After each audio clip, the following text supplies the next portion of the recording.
Hey watch friends, today I'm very excited to unveil the latest Direnzo. This is the DRZ05, also known as the Solaris.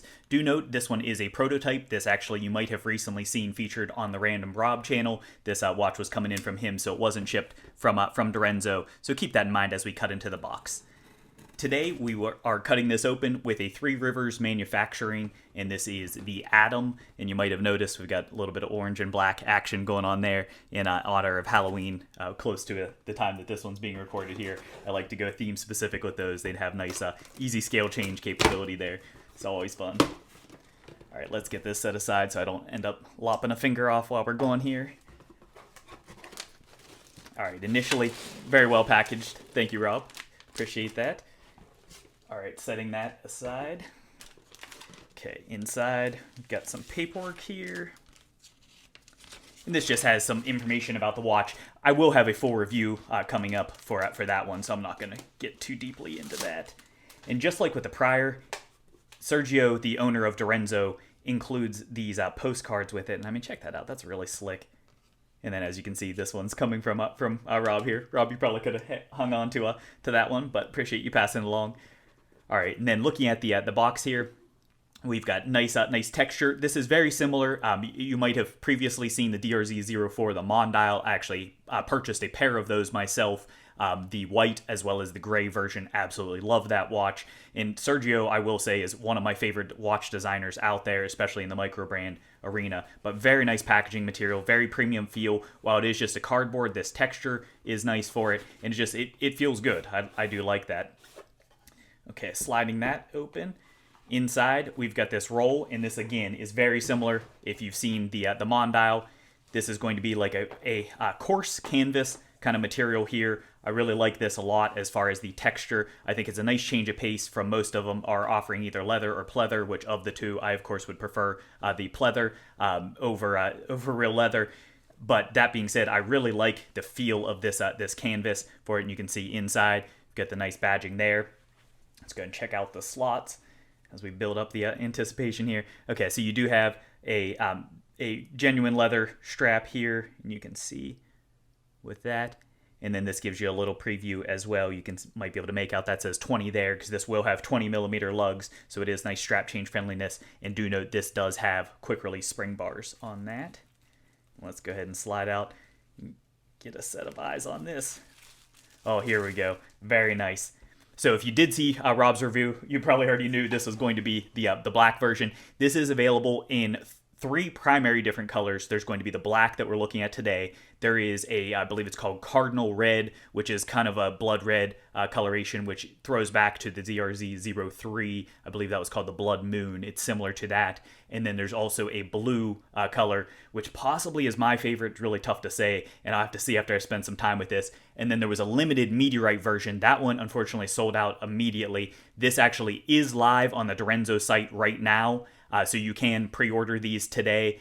They won't be available until sometime in next year, and we'll talk about that in the full review for the details there. But the three primary colors are still available. You can get each of them with either a date or no date, and that would be at the 6 o'clock position. It has, just like the Mondial, and I'll show this next to the Mondial in the full review, it's going to be a nice circle that splits these rings that go around here. It splits that right at the 6 o'clock position. Very well incorporated. I'm honestly torn on which I personally prefer. I like date complications, but that being said, this does look so clean without having the date. This mixed it up, for overall appearance on this. I thought from pictures, it's a great looking watch. In person, at first impression, it's even better looking. The overall design language, the flow that Sergio captures in these watches is just fantastic. I love the concave shape. You can see the rehaut. This is a compressor style watch, so it does have an inner rotating bezel. And note, I do say compressor style. It's not actually a compressor watch there. But you can see that just adds so much depth to that. And I love that bowl shape. Same thing, with just the incorporation of the markers there. You've got the pronounced, so at the 3, 6, and 9, you've got where it does differ from the other round ones with more of that trapezoidal shape there. And then this one almost comes at an elongated arrow at the 12 o'clock for that. So very nice. Something about Sergio's language just resonates with me. I always think it's very tasteful, very elegant, very nice. And then on the bracelet on this, I believe it's a first for the brand. This one comes with a Beads of Rice bracelet, which I will say, admittedly, I'm not generally a huge Beads of Rice fan aesthetically, but I do think it kind of works with this. So I'll be curious to see after I get some wrist time going with this one, how I end up feeling, whether comfort-wise, I expect, and as you can see here, excellent articulation. So that part I fully expect is going to be great. But we'll wait and see how I end up liking it actually on the wrist, if that's something that I would prefer be changed, or if that's something that I do end up liking with this. But I think it fits the overall kind of modern vintage vibe that this has going on. Looking over at the case side, you can see at the dial, there are, of course, if you're familiar with the DRZ03, you can see there are a lot of nods to that one. It does carry over some of the elements. You know, the handset is similar, the overall marker, the layout, those kind of things. So it has some similarities. But then looking at the case, you can see this one is kind of a slab side, but it does cut in so aggressively up here that it really breaks up and takes away from that slab look. Similarly, it does have downturned lugs, though they are subtly downturning. At first impression, I do wish these extended down to meet with the case back. That's something I always say there. For that, you can see it does stop a little bit shy, so I suspect this is going to wear a little bit proud on the wrist, and I will slap it on wrist here in just a second.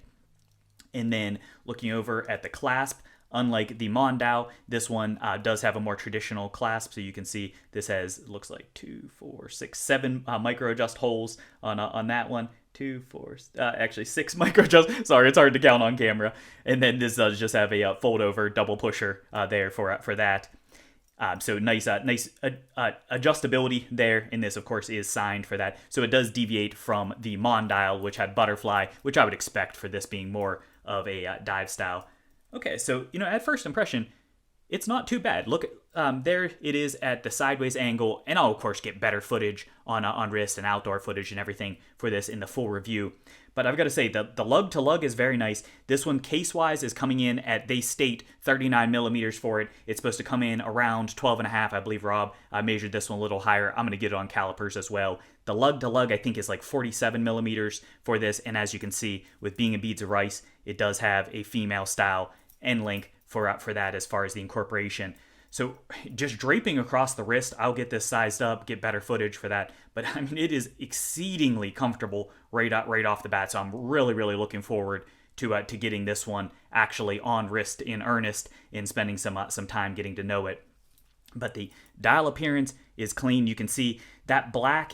In a lot of pictures, people have commented, you know, is it a gray color? Is it a brown color? Is it a black color? They call it black, but I can already see here it does pick up all those different shades as well. You've got kind of an iridescence to the exterior.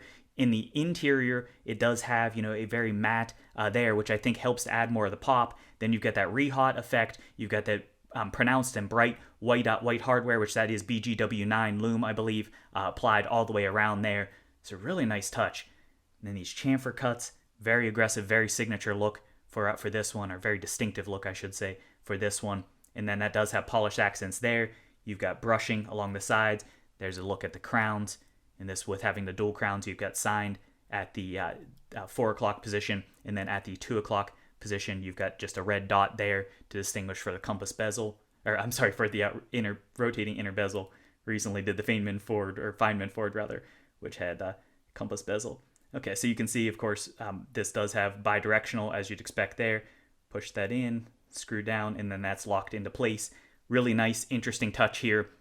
They wanted to deviate from numerals, so they actually went with, you've got the triangular pip at the 12 o'clock position, an empty circle, a circle with a dot, so 15 minutes elapsed, 30 minutes elapsed, and then a full circle for your 45, and then, of course, back to the pip for your 60.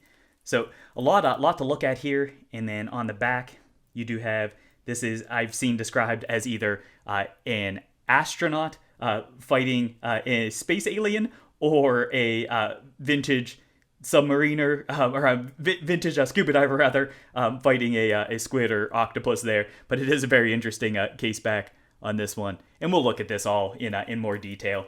But there you have it as far as for first overall look and first impressions. You know, the quality is what I would expect for Direnzo, which is to say it feels excellent. And we'll see if the wrist time, if I enjoyed this as much as I have some of his prior offerings. But at first impression, definitely very favorable.